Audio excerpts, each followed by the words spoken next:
Value निकालनी है, g'1 लगा लेंगे और इसको g' करोगे, ये 25 माइनस एक्स स्क्वायर की पावर कितनी, 1/2, 1/2 आगे उतरेगा, ये कितना होगा माइनस 1/2 25 माइनस एक्स स्क्वायर, 1/2 ऊपर से नीचे आ रहा है तो माइनस 1/2 हो जाएगा ऊपर, ये 1/2 नीचे लिख दिया इनटू माइनस एक्स स्क्वायर का क्या करूं,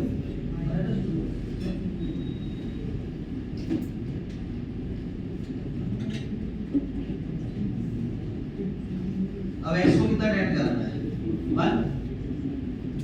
1 टेंड कराओगे 1/24 आ जाना √20 आंसर none of this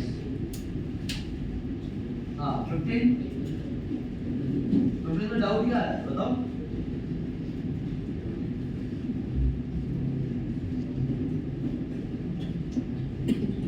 एक बात बताओ, ये क्वेश्चन और 14 में भी डिफरेंस है क्या? अगर आपने लिमिट ध्यान से सुन लो एक बार पूरा वापस से, 9 √fx √x माइनस, अब लिमिट x टेंड्स टू 9,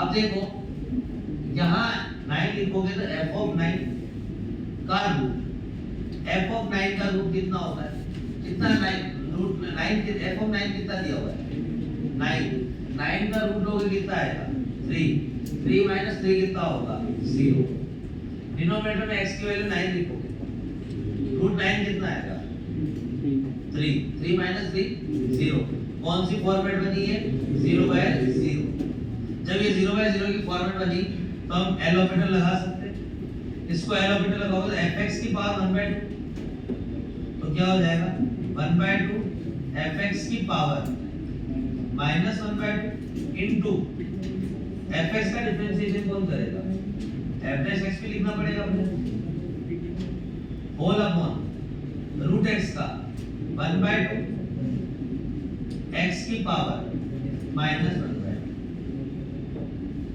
सही बात, -3 और इधर वाले -3 का तो 0 ही हो गया।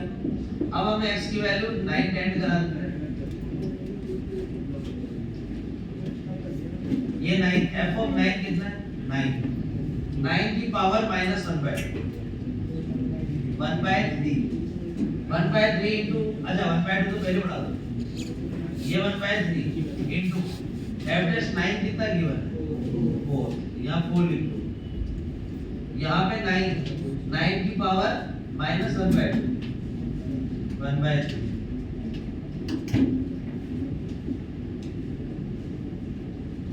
1b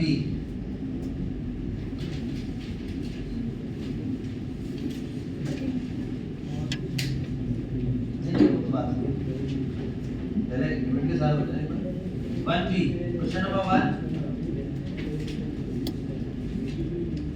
क्वेश्चन नंबर 1 डाउट है, हाँ 1 2 3 4 5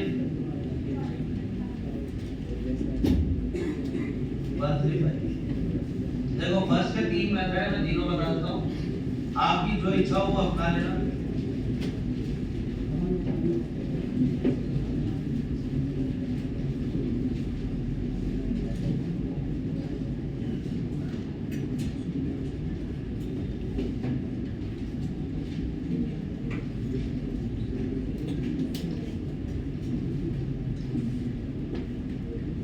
एक तरीका है 0/0 बन रहा है, एलोपेटर लगाइए, तो दिमाग ही नहीं लगाना पड़ेगा, 1/30 ठीक है, उसके पावर कुछ भी हो, x की तो वैल्यू बनी होगी, वो कहीं पे भी जाएगा वही दे देगा, तो ये 1/30 माइनस 1/7 1/5 1/3 सॉल्व कर लोगे आंसर।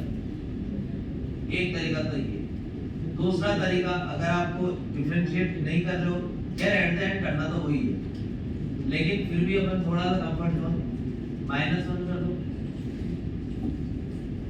और -1 किया तो +1 करूंगा।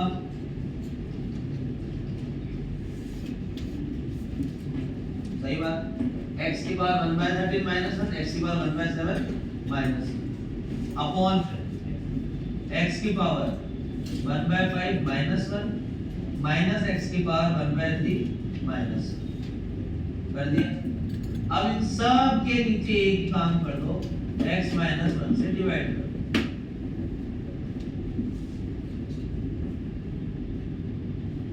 तो ये सारी फॉर्मेट x की पावर n माइनस a की power n upon x minus a वाली बन गई। लेकिन उसको भी आप करोगे तो वही डिफरेंशिएट ही आएगा। तो ये और ये एक ही बात है। आप इसको क्या लिखते हो, m a की पावर n माइनस 1, m कितना है 1/13, m की वैल्यू a की वैल्यू 1 की पावर कुछ भी करोगे 1 ही आ जाना है। उसके लिए करोगे तो ये एक्सप्रेशन।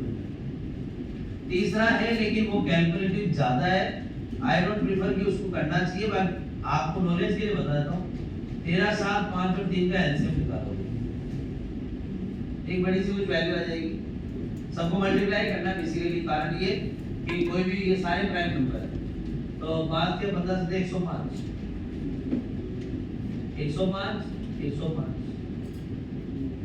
नहीं सॉरी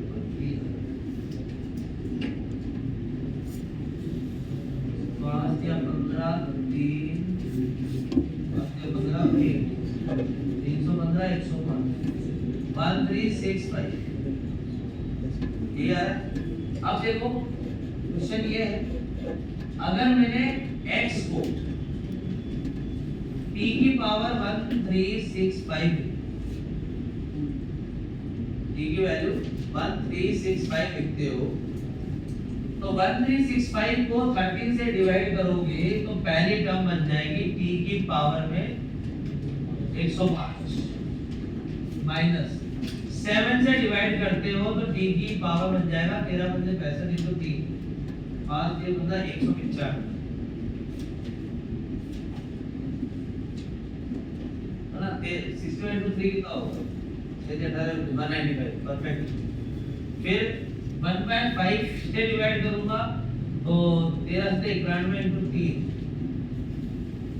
27 275 माइनस t की पावर t से करूंगा तो 13 × 65 × 7 7 × 35 742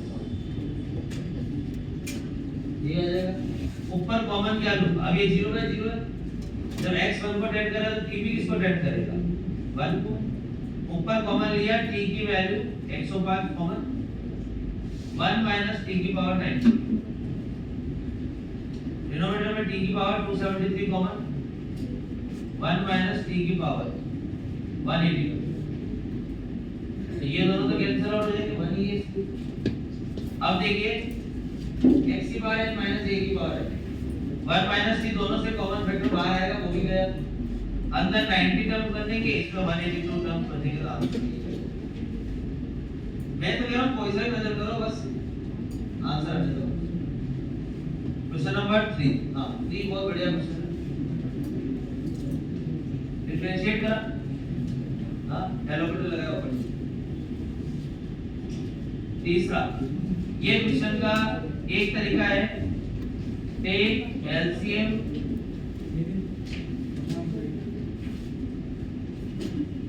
डबल टाइम एलोकेटर, 2 बार एलोकेटर लगाना आंसर आएगा। मतलब थर्ड वाला क्वेश्चन तो हो जाएगा ऐसे। एक शॉर्टकट बता रहा हूं,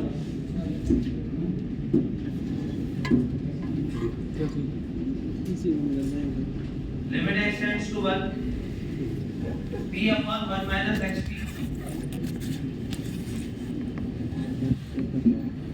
ये मेथड ऐसा है कि आपको मिलेगा भी और बेस्ट मेथड है।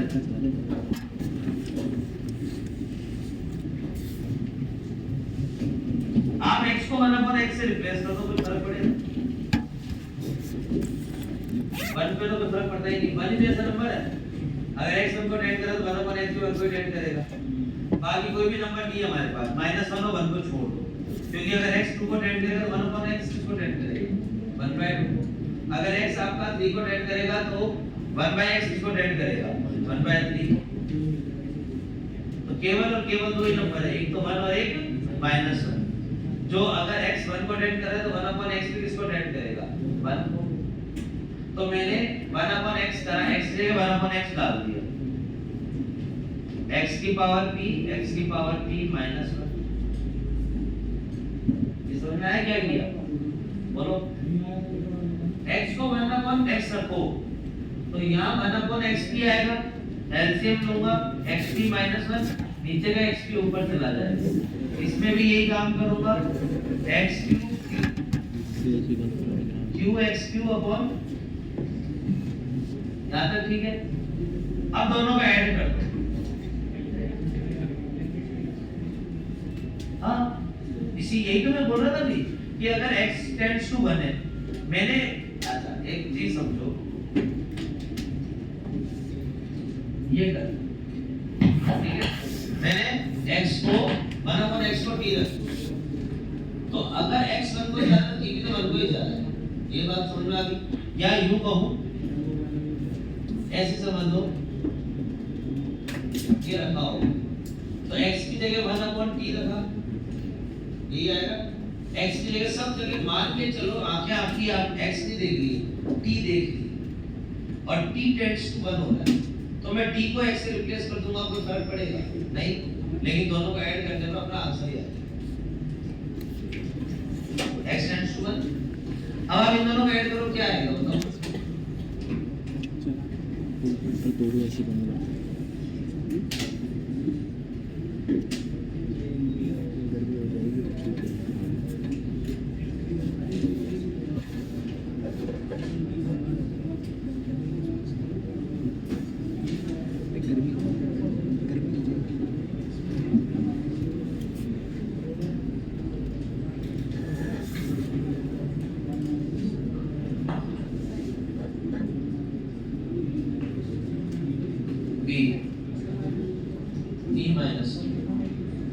और इसमें x है ही नहीं, तो आंसर भी है।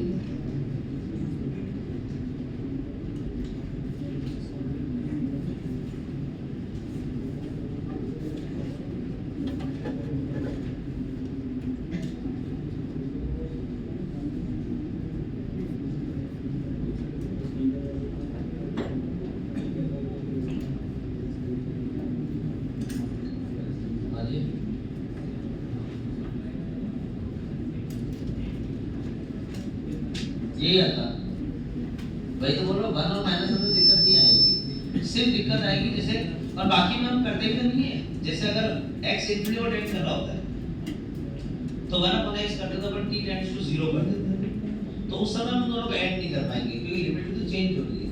यहाँ पे लिमिट ही एक है, ऐड कर दो, दो ही तो क्वेश्चन है। मैं ये कह रहा हूँ, अगर आपके सामने कोई क्वेश्चन हो x upon sin x limit x tends to 0 plus 10x upon x,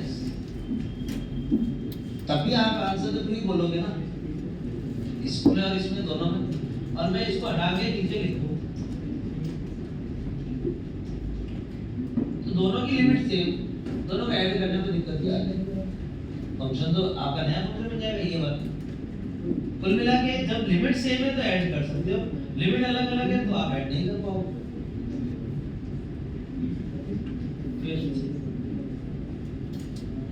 natural log 1 plus sin square x,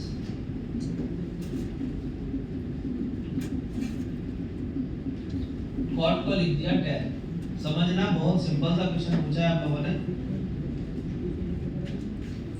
एक बार इधर ध्यान दो, x टेंड्स टू कितना है 0, x टेंड्स टू कितना है 0, नेचुरल लॉ 1 plus 0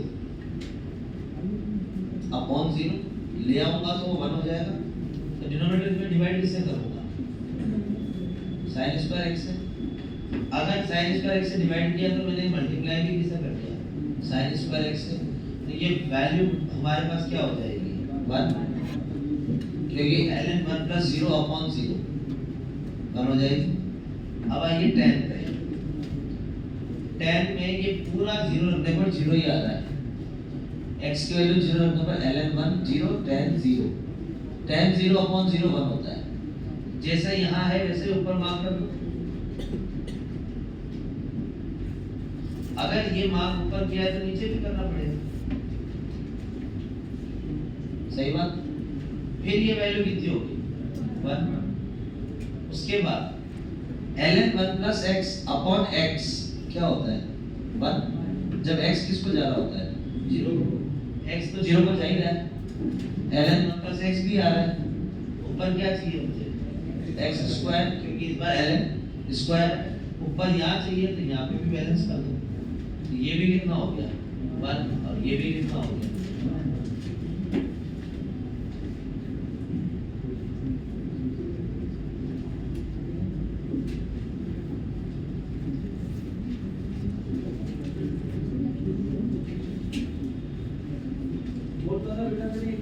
आपको स्टैंडर्ड तरीका बताया हुआ है, देखो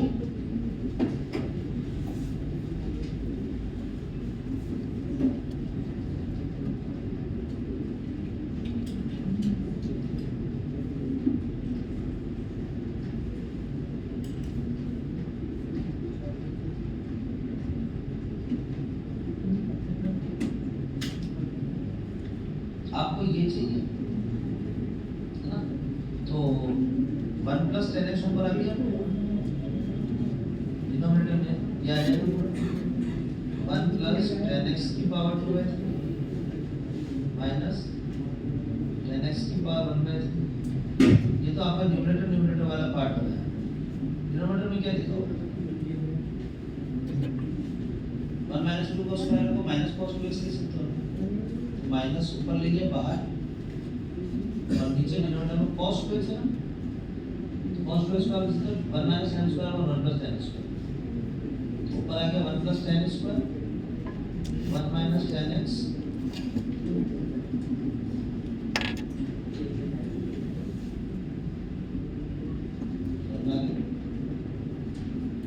सिक्स 7 8 में कौन सा x को cos थीटा रख दो, ये तो क्लास 4 का क्वेश्चन है। वो जो 20 क्वेश्चन आया था ना मैंने एक साथ दिए थे, उसमें ये क्वेश्चन है x को cos थीटा रखोगे तो अभी जैसे x लिमिट 1 को टेंड कर रहा है वैसे थीटा आपका 0 को टेंड कर जाएगा, तो इससे आपका वो बन जाएगा 1 minus cos square x upon x square वाला, समझ आ गया 9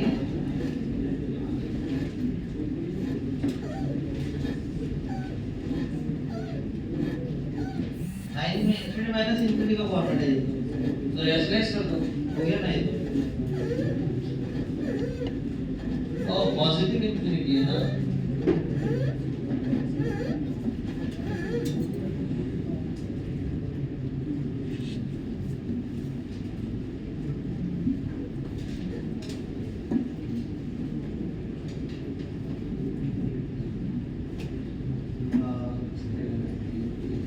देखो 1 by t under root t ये आएगा इंफिनिटी माइनस इंफिनिटी,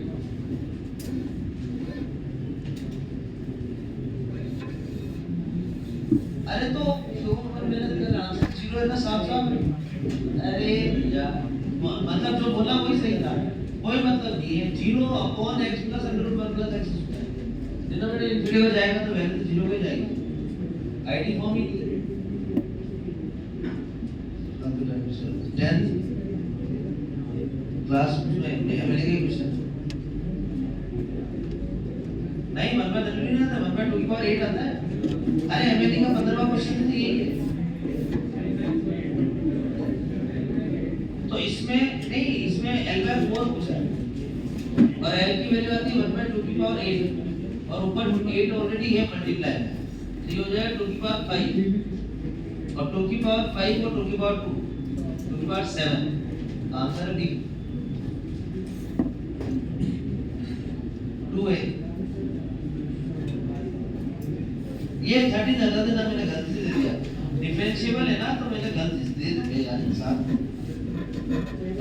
12th वाला तो कंटीन्यूअस वाला है ना बेटा, एक बार बताओ क्या कंटीन्यूअस, कंटीन्यूटी क्या पर से ऐसी डायरेक्ट पूछ लो, अगली क्लास में करा दूंगा मैं, पहले टाइप्स ऑफ डिस्कंटिन्यूटी पढ़ाता हूँ, उसके बाद मुझे बता दो।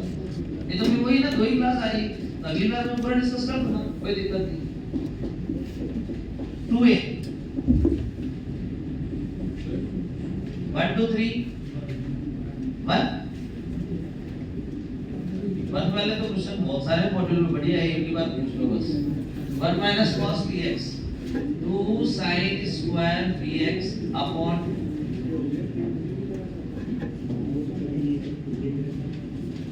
मैं इतना भी क्यों लिख रहा हूँ, नहीं लिखना पड़ेगा।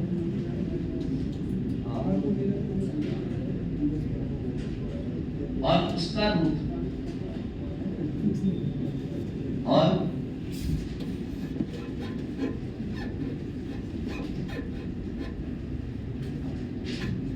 रूट 2 sin px अपॉन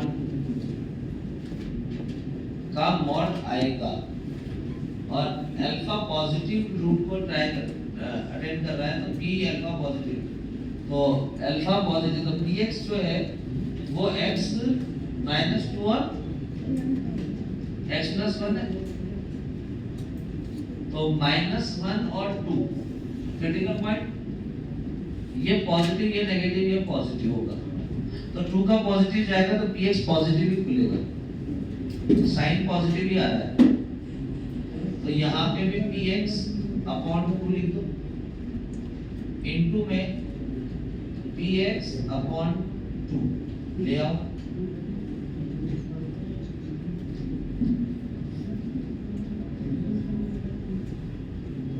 ठीक है, और नीचे क्या है x प्लस अल्फा माइनस 4।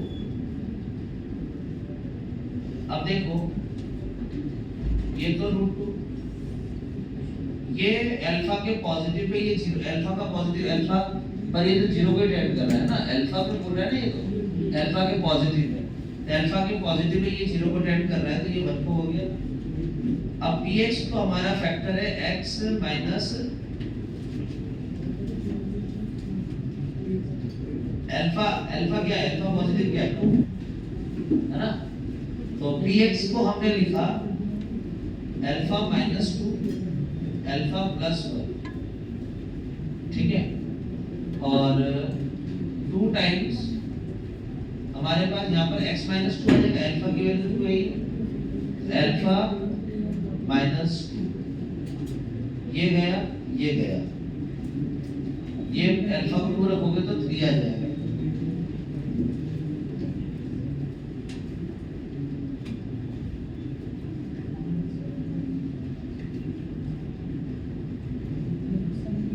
बस ठीक है।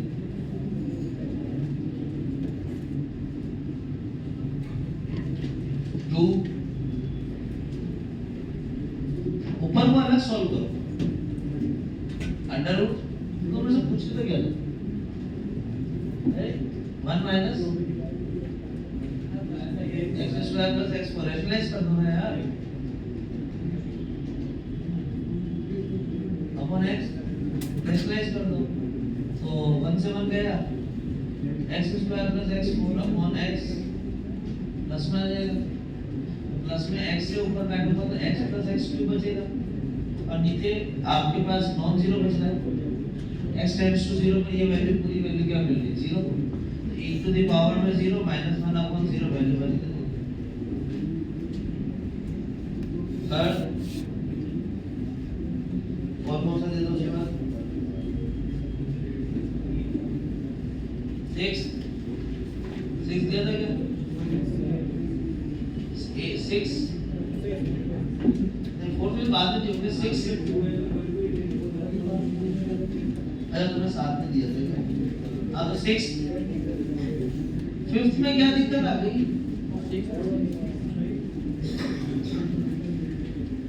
फिफ्थ में दिक्कत क्या है बोलना, क्या नहीं हुआ, कौन सा पार्ट नहीं हुआ, बीच वाला तो ई दे देगा केवल, ऊपर वाला पार्ट में तो समझ में भी आता है, देखो बीच में 10x - 2 है, ठीक है बेटा, और डिनोमिनेटर में क्या लिख रखा है x - j of x, ये लिखा है हाँ, x - j of x, और 2 के पॉजिटिव में तो चलाना है इस फंक्शन को। x आपके क्वेश्चन में देखो क्या लिखा हुआ है, x ग्रेटर देन 2, तो 2 के पॉजिटिव में चलेंगे अपन, और 2 का पॉजिटिव का j कितना हो जाएगा 2, डिनोमिनेटर में क्या आ जाएगा 2, और लिमिट x टेंड्स टू कितना है 2 का पॉजिटिव, और ये की पावर में ये पूरा, तो ये 0/0 की फॉर्म बना रहा है, ये 1 हो गया, ये आपकी म्यू की वैल्यू ये आ गई, समझ आ गई ना। तो बने एक बार बने डिस्कस हो गया ना, तो फिर अगली क्लास में एक कोई ना कोई पूरी एक साथ ही कर टाइम पर डिस्कस आज खत्म कर देता हूँ, ज़्यादा देर का भी नहीं, इम्पोर्टेंट टॉपिक है।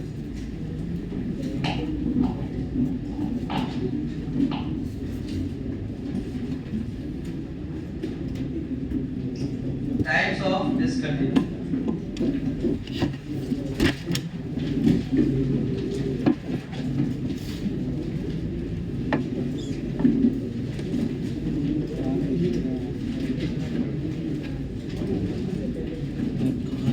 Types of discontinuity.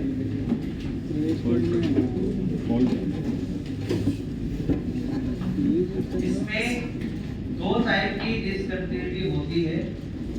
पहली removable type of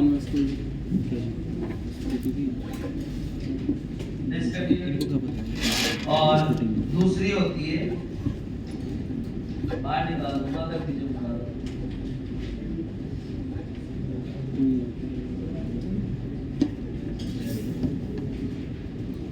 non removable type of discontinuity.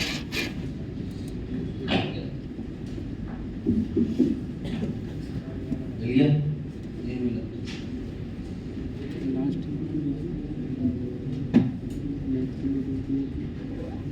Non removable type of discontinuity. अब मैं पढ़ा रहा हूं सबसे पहले removable type of discontinuity. Heading से ये पता चल रहा है कि डिसकंटिन्यूटी ऐसी होगी जिसको हम क्या कर पाएंगे, रिमूव, हटा सकते हैं।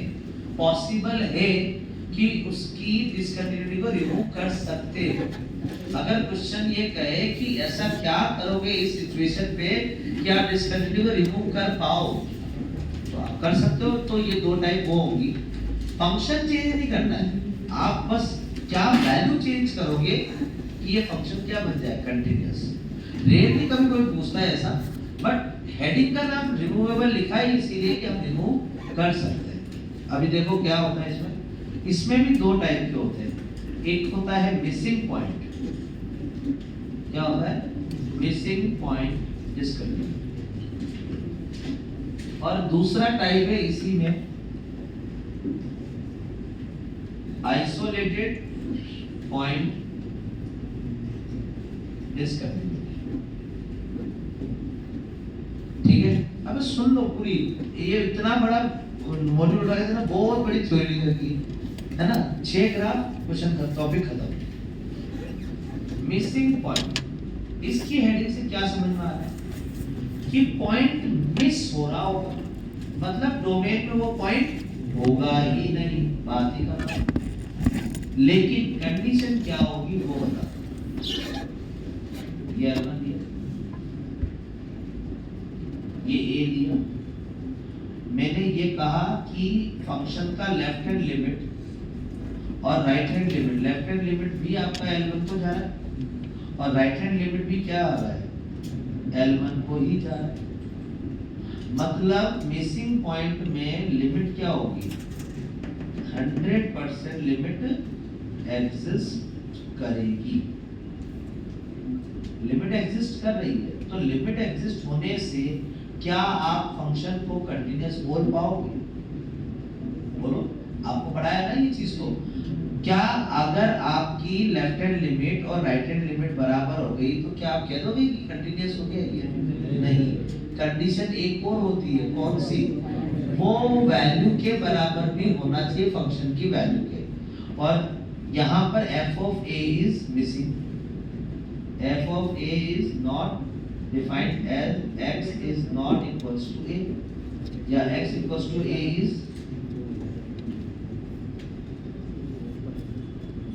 सही बात है, अगर मैं ये कहूँ कि ये मिस हो रखा है, ये मिसिंग हो गया। जब ए डोमेन में ही नहीं है तो हम इसके, और हमने कंटिन्यूटी पहली लाइन ये लिखी है कि कंटिन्यूटी किसी भी फंक्शन की हम डिस्कस करते हैं या बात करते हैं तो तीन कंडीशन पे करते हैं।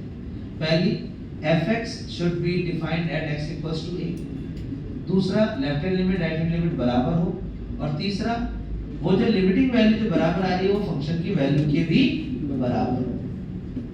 तीन कंडीशन। यहाँ पे f of a is not defined at x equals to a, क्योंकि x equals to a miss हो रहा है। Therefore ये कौन सी टाइप हो गई? Missing point discontinuity.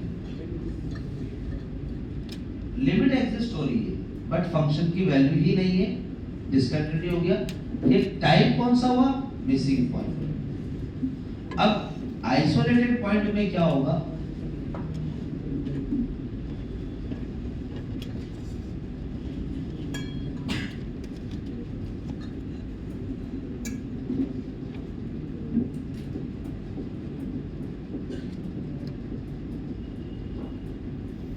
अब क्या समझ में आया है यहाँ पे? ये भी डिसकंटिन्यूअस है या नहीं है?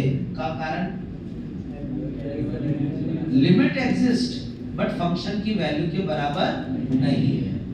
तो हम यहाँ बोलेंगे left hand limit right hand limit दोनों ही किसको जा रही है? L1 को। यहाँ से कहेंगे limit exist but f of a की वैल्यू कितनी है? L2, जो कि L1 के बराबर नहीं है। इट इम्प्लाइज फंक्शन कौन सा क्या है? Discontinuous at x equals to a। Therefore ये कौन सा हो गया? Isolated point. क्या डिफरेंस है बेटा दोनों में? एक में तो डोमेन में ही नहीं, डोमेन में ही नहीं है तो मिस हो गया, डोमेन से मिसिंग है, लापता। सेकंड वाले में डोमेन में है but left hand limit right hand limit जहां बराबर है और अगर फंक्शन की वैल्यू भी उसके बराबर होती तो कंटिन्यूटी होती, वो फंक्शन की वैल्यू के बराबर नहीं है। डोमेन में है, डिफाइंड है, वैल्यू भी दे रहा है बट वो लिमिट की वैल्यू के बराबर नहीं दे रहा, ये डिसकंटिन्यूअस हो गया। इन दोनों में एक चीज कॉमन है, क्या? लिमिट एग्जिस्ट कर, और यही रिमूवेबल और नॉन रिमूवेबल में भी डिफरेंस क्रिएट करेगा। इसमें दोनों ही केस में लिमिट क्या हो रही है? एग्जिस्ट हो रही है, बट नॉन रिमूवेबल में ऐसा नहीं होगा। अब इसके बाद तीसरा केस, मतलब जो टाइप है वो नॉन रिमूवेबल में काउंट होती है, उसको हम कहते हैं जब टाइप डिसकंटिन्यूटी। इसमें दो केस बना रहा हूं मैं।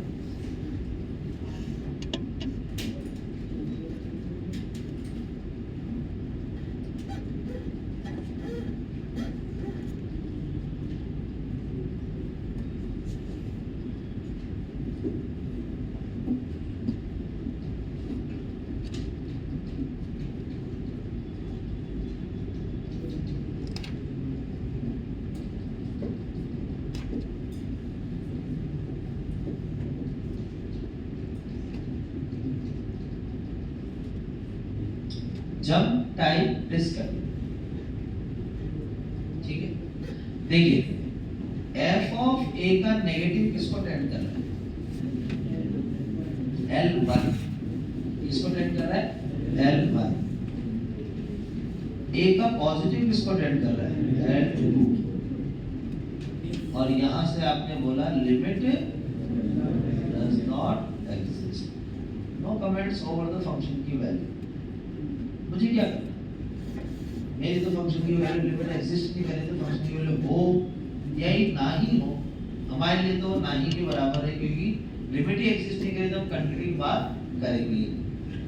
इस वाले में अगर मैं फिर भी लिखना चाहूँ as f of a positive और f ऑफ a बराबर भी आ रहे हैं but they are not equal to f of a negative, सही बात है। Discontinuous at x equals to left hand limit किसको जा रही है? L। Right hand limit L1। a L2 limit does not exist, और ये तीनों ही वैल्यू भी अलग अलग भी हो सकती है, क्योंकि मैंने ये दो डायग्राम इसमें ऐसे बनाए कि ऐसा कोई जरूरी नहीं है कि फंक्शन की वैल्यू किसी न किसी लिमिट के बराबर हो ही, ऐसा कोई मैंडेटरी नहीं है, इसलिए मैंने दो अलग अलग ग्राफ बनाए। इसमें तो मैंने लोअर लिमिट या कोई भी लिमिट रख दो, मैं यहाँ पे क्लोज कर दूं या ओपन कर दूं, बात तो एक ही। एक केस लिया हो सकता है कभी लिमिटिंग वैल्यू एक साइड की फंक्शन की वैल्यू के बराबर हो बट दूसरी साइड उसके बराबर हो ही नहीं, या दूसरा केस क्या लिया, left hand limit right hand limit भी अलग अलग है, साथ में फंक्शन की वैल्यू भी तीसरी कुछ अलग आ रही है, तब भी वो फंक्शन तो डिस्कंटिन्यूअस का कारण तो एक ही बना, कौन सा, क्या कारण बना, लिमिट ही एग्जिस्ट नहीं कर रही है, तो हम फंक्शन की वैल्यू पर कमेंट करने की नीड नहीं है। लेकिन ये limit does not exist, but है तो वैल्यू कौन सी, कोई ना कोई फाइनाइट तो है भाई, ये एग्जिस्ट नहीं कर रही, लेकिन ये दोनों वैल्यू क्या दे रही है, फाइनाइट, ये भी एग्जिस्ट नहीं कर रही बट दे क्या रही है, फाइनाइट। ठीक है, तो ये दोनों ही कौन सी होगी, जंप टाइप, क्योंकि ये लिमिट क्या कर रही है इन दोनों की, लेफ्ट हैंड लिमिट और राइट हैंड लिमिट क्या कर रही है, एक दूसरे पे जंप कर रही है, मतलब लेफ्ट हैंड नेगेटिव, ए का नेगेटिव और ए का पॉजिटिव जंप कर रहा है। अब मैं जंप पूछूं अगर आपसे कि कितना जंप किया, तो आप ये कहोगे ए का नेगेटिव और ए का पॉजिटिव का मॉड, दोनों की लिमिट का मॉड। जैसे इसमें कितना जंप हुआ बताइए, L1 माइनस L2 का मॉड। अब L1 छोटा हो या L2 छोटा हो, उससे फर्क क्या पड़ रहा है, लगाना था हमें मॉड है, पॉजिटिव आ रहा है तो मॉड, अच्छी बात है, नेगेटिव भी आ रहा होगा और उसका मॉड लगाएंगे तो वैल्यू तो पॉजिटिव है। तो ये जंप मतलब लिमिट की वैल्यूज के अंदर बीच में डिफरेंस कितना होगा। अगर जंप 0 होता तो फिर डिफरेंस कुछ होता ही, और डिफरेंस कुछ नहीं होता इसका मतलब लिमिट एग्जिस्ट करती, और अगर लिमिट एग्जिस्ट करती तो फिर ये जंप टाइप में आता ही नहीं, क्योंकि जंप टाइप में तो वही केस आएगा जिसकी लिमिट एग्जिस्ट नहीं करती, क्योंकि अगर लिमिट एग्जिस्ट करने लग गई तो फिर वो किस केस में चला जाएगा, इन दोनों में से किसी केस में। इन दोनों में कॉमन एक ही चीज दिख रही है आपको, क्या, लिमिट एग्जिस्ट, और इसमें हमने पहले केस में क्या कर दिया, लिमिट एग्जिस्ट नहीं करी। अब इसका दूसरा टाइप, इसका दूसरा टाइप बिना समझाए समझ में आ जाएगा, इनफाइनाइट टाइप डिस्कंटिन्यूअस। ठीक है, कोई भी एक वैल्यू पे मैंने इसको मान लो इस पे टेंड करा दिया, तो फंक्शन ऐसा बना दिया मैंने, रैंडम फंक्शन बना दिया। अब एक बात बताओ, a का f ऑफ a का नेगेटिव किसको टेंड कर रहा है, इंफिनिटी। मेरे को एक ही पॉजिटिव भी चेक करने की नीड है क्या मुझे, नहीं, कारण क्यों, हमने सर स्टार्ट किया था लिमिट जब से एक चीज पढ़ते आ रहे, left hand limit right hand limit perfectly finite quantity के बराबर होगा। अगर हमने लेफ्ट हैंड लिमिट ही निकाल दिया सबसे पहले और वही इंफिनिटी को चला गया, तो राइट हैंड लिमिट अगर फाइनाइट को चला भी जाएगा तो हमारे लिए कोई वैल्यूएबल नहीं है, क्योंकि लिमिट एग्जिस्ट ही नहीं करेगी, क्योंकि एक भी टर्म अगर इंफिनिटी को चला गया, एक भी side limit left hand limit या राइट हैंड लिमिट अगर इंफिनिटी को चली गई तो लिमिट एग्जिस्ट ही नहीं थी। और यहाँ पर भी limit does not exist because of limit tends to infinity. तो अब इन दोनों केस में क्या कॉमन है, लिमिट does not exist। इसका रीजन है लिमिट नहीं एग्जिस्ट होने का कि वैल्यू अलग अलग आ रही है, और इसका लिमिट नहीं एग्जिस्ट होने का कारण क्या है, इनफाइनाइट है, इनफाइनाइट जारी है, और इसीलिए जब ये इनफाइनाइट जारी तो इसको अपन ने किस में लिख दिया, इनफाइनाइट टाइप ऑफ डिस्कंटिन्यूटी। और जब ये वाले की बात करी तो ये भी लिमिट एग्जिस्ट नहीं कर रही है, तो इसको अपन ने किस में लिख दिया, जंप टाइप। अब मैं आपसे ये पूछ रहा हूं कि इसका दूसरा नाम आप क्या सोच सकते हैं,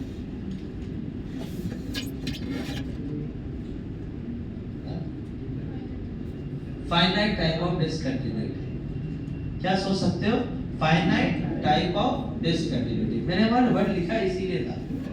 आप ये देखो कि इन दोनों में मैंने क्या चीज लिखी, लिमिट डज नॉट एग्जिस्ट, तो ब्रैकेट में क्या लिखा है? फाइनाइट, और उधर क्या लिखा है? इनफाइनाइट। तो बस यही डिफरेंस था। आपसे क्वेश्चन में आ सकता है कि लिमिट नहीं एग्जिस्ट कर रही है, अगर ऑप्शन में जंप टाइप लिखा ही नहीं तो आप ढूंढो मत, या तो नॉन रिमूवेबल लिखाओ, नॉन रिमूवेबल में भी अगर उसने लिख दिया finite type non removable type of discontinuity, तो आप बोलोगे हमारे मास्टर ने पढ़ाई, क्योंकि सर ने तो जंप टाइप पढ़ाई। अरे जंप टाइप और फाइनाइट टाइप एक ही बात है, क्योंकि डिसकंटिन्यूटी तो हो ही नहीं है ना। इसकी डिसकंटिन्यूटी कारण क्या है? लिमिट एग्जिस्ट नहीं कर रही है, बट उसकी भी लिमिट एग्जिस्ट नहीं करने का भी क्या कारण है कि फाइनाइट क्वांटिटी तो आ रही बट दोनों बराबर नहीं आ रही। तो इसको हमने एक नाम और क्या दे दिया? Finite type of discontinuity.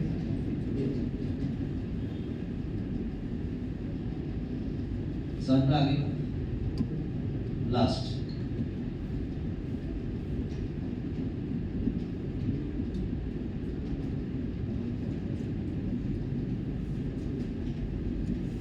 Oscillatory type of discontinuity, non removable में तीसरी type oscillatory type of discontinuity. तो आप इसके लिए मैं ना अभी नेट चालू कर दूंगा, इसके अंदर डेस्मोस पे बना के दिखा दूंगा, फ्री हैंड में से भी नहीं बनेगा। बेटर है आप इसको सब लिख लो, पहले नोट कर लो, फिर मैं बताऊंगा।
दूसरा कर दिया यही तो होता है मिशन पॉइंट इसके लिख रखा था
दूसरा तीसरा ये सब टाइप है तो कह रहा है नहीं आइसोलेटेड पॉइंट इसका सब टाइप है ये ऐसे नहीं कि अलग टाइप है mission point jump type point इसका सब टाइप है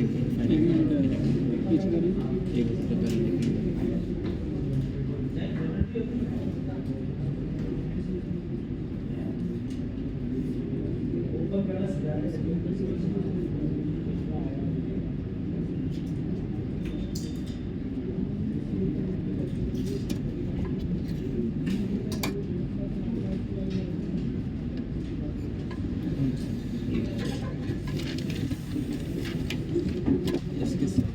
मेन तो ये दो टाइप्स है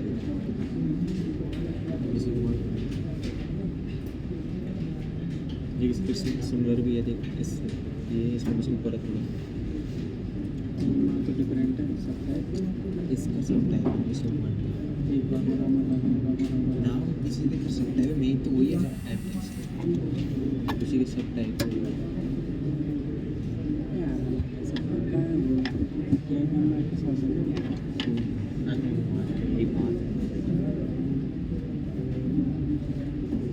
ऑटोमेटिक है सर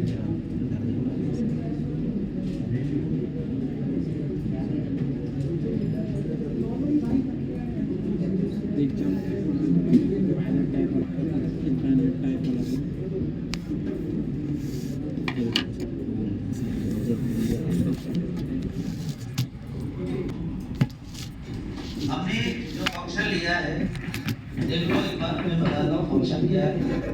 फंक्शन लिया sin 1/x। क्या फंक्शन लिया?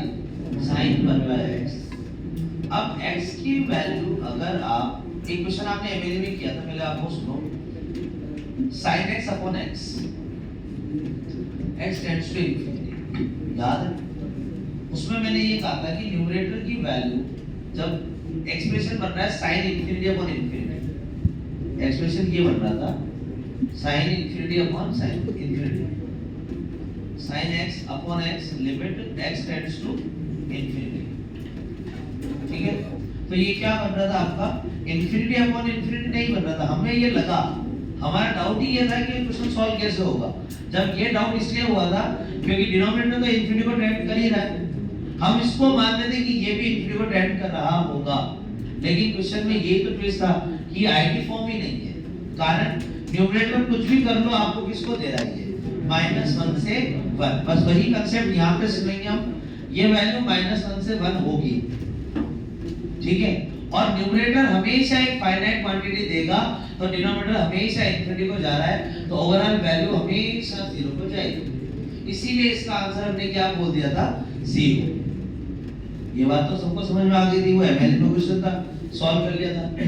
अब क्वेश्चन आता है sin 1/x। अगर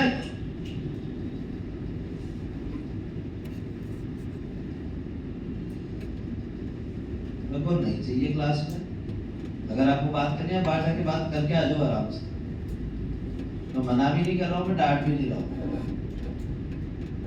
sin 1/x में अगर आप x की वैल्यू 0 रखोगे वही तो आपको दिक्कत देगा। x की वैल्यू आप क्या रखोगे? 0, वही आपको दिक्कत देगा। अदर देन 0 आप कुछ भी रख दो, 1 2 3 4 1/2 1/3 1/4 1/5, जो मर्जी आए रख दो, sin की एक डिफाइंड वैल्यू आपको मिलती जाएगी। आप 1 रख दोगे sin 1, 2 रखोगे sin 1/2, 3 रखोगे sin 1/3, 4 रखोगे sin 1/4, 1/2 रखोगे तो sin 2, 1/3 रखोगे sin 3, 1/4 रखोगे sin 4, -1 रखोगे तो sin -1, -2 रखोगे तो sin -1/2, 3 रखोगे -3 तो sin -1/3। हर वैल्यू पे कोई ना कोई डिफाइंड वैल्यू आती जाएगी, लेकिन सिर्फ और सिर्फ दिक्कत कहां देगी? 0 पे। कहां देगा? 0 पे। और 0 पे क्या बन जाएगा? ये इंफिनिटी। 0 पर ये क्या बन जाएगा? इंफिनिटी। वही तो बात होगी कि आपके लिमिट किसको जा रही है? इंफिनिटी को। तो ये वैल्यू किसको जा रही थी? इंफिनिटी को। sin इंफिनिटी किसको जाएगा? सर पता नहीं, -1 से 1 किसी के पास भी जा सकती है, यही बोलोगे। तो अब क्यों इसको ऑसिलेटरी टाइप ऑफ डिस्कंटिन्यूटी में डाला है, उसका रीजन अब समझ में आएगा आपको। अब आप देखो, मैंने इसको जितना एनलार्ज हुआ करा भी, उसमें ये वैल्यू जो होगी वो 1/π होगी। वो कैसे आएगी वो बता दो। अब ये जो डॉट दिख रहा है आपको, ये जो आपको डॉट दिख रहा है, वो 100% वैल्यू 0 पर दे रहा होगा। दिख रहा है? क्या दिख रहा है? 0 पे 0.208422।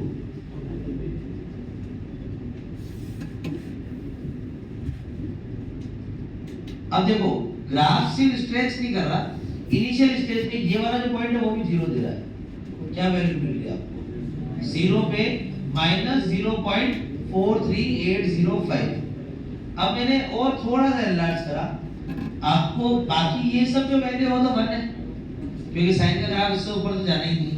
ये सारी वैल्यूज है वो -1। ये देख लो, ये 1 दे रहा होगा आपको 100%। किस पे दे रहा है वो मैं बता दूंगा, वो तो आप मतलब कैलकुलेट करेंगे तब भी दिख जाएगा। सिर्फ ये ग्राफ नहीं बनता है। ये वैल्यू किस पे दे रहा है? -1 दे रहा है। अब देखो, इन दोनों के अलावा ये छोटा सा डॉट नीचे निकला हुआ है, दिख रहा होगा। क्या वैल्यू मिल रही है आपको? 0 पे -0.303607, जो भी मिल रही है छोड़ो उसको। अब आप सोचिए फंक्शन है क्या? इनफाइनाइट जीरोस पे, मतलब 0 पे आपको वैल्यूज कितनी मिल रही है? इनफाइनाइट वैल्यूज मिल रही है। लेकिन एक बात तो तय है ना, जो भी मिलेगी वो -1 से 1 के बीच में होगी। तो जब वो कुछ भी कर लो, जीरो पे ये वैल्यूज क्या करती रहेगी, ऑसिलेट करती रहेगी। इनफाइनाइट वैल्यू से -1 से 1 के बीच में वैल्यू की कमी है क्या? Infinite value. आप ये देखो, एनलार्ज करते जाता हूं, ये दिख रहा है।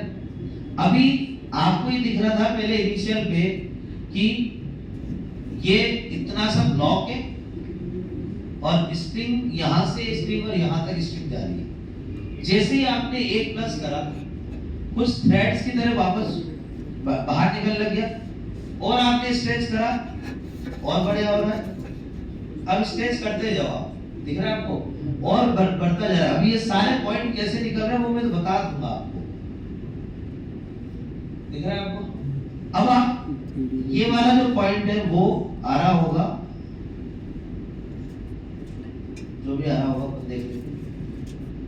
अब देखो स्ट्रेच इतना कर रहा हूं कि एक समय अंदर ही जाते जा रहे हैं, निकलता ही जाएगा, ये कुछ बनाएगा ही नहीं।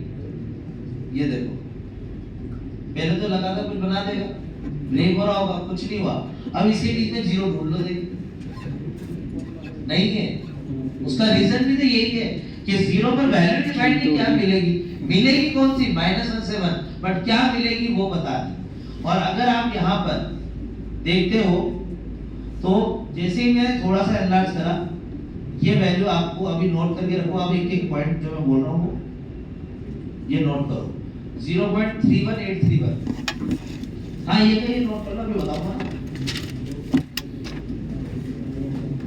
0.31831,0 ये नोट करके रखो, -0.31831,0।